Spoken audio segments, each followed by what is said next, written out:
Arkadaşlar bugün buraya toplanmamızın sebebi yüksek elektrik faturaları. Tatvan esnafı olarak bu faturaların altından kalkamıyoruz. Her gün artarak gelen faturalar artık gücümüzü yitirdi. Bundan dolayı buna bir çözüm bulunması istiyoruz arkadaşlar. TEDAŞ'a gittik, bir çözüm yok. Dilekçe yazıyoruz, bir çözüm yok. Her gün artarak gelen faturaları protesto ediyoruz. Ben mahkemeye verdim, böyle bir çözüm olmadı. Çözüm alamazsın abi, çözüm alamazsın. Burada tepki göstermek isteyenler bize katılsın arkadaşlar. Yani artık bunun altından kalkamıyoruz. 10.000 lira, 12.000 lira, 15.000 lira faturası gelen insanlar var. Normal bir eve 700 lira, 800 lira fatura gidiyor. Bunlar hiç normal değil. Yani asgari ücretle de bunu ödeyecek güçler yok insanların.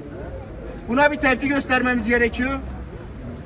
Gerekli mercilerin adım atmaları gerekiyor. Bu sorunun bir an evvel çözülmesi gerekiyor arkadaşlar. Elektrik faturaları çok fazla yüksek geliyor. Aynı şekilde doğalgaz. Doğalgazda da aynı problemi yaşıyoruz. 3 katı 4 katı doğalgaz faturaları ödüyoruz. Destek olmak isteyenler burada toplanabilir. En azından bir alkışla, bir ıslıkla destek olabilir arkadaşlar. Yani herkes bu derdi Bunu protesto ediyoruz. Bunu yasal bir şekilde protesto ediyoruz. Bir an evvel çözülmesini istiyoruz. Protesto olarak elektrik faturalarını yakıyoruz.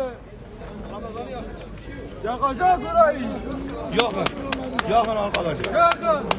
Abi biz açıklaması yapıyoruz.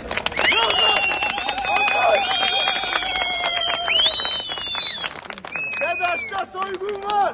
Soyguna Evet, soygun var. hayır. Soyguna hayır. Soyguna hayır. Soyguna hayır.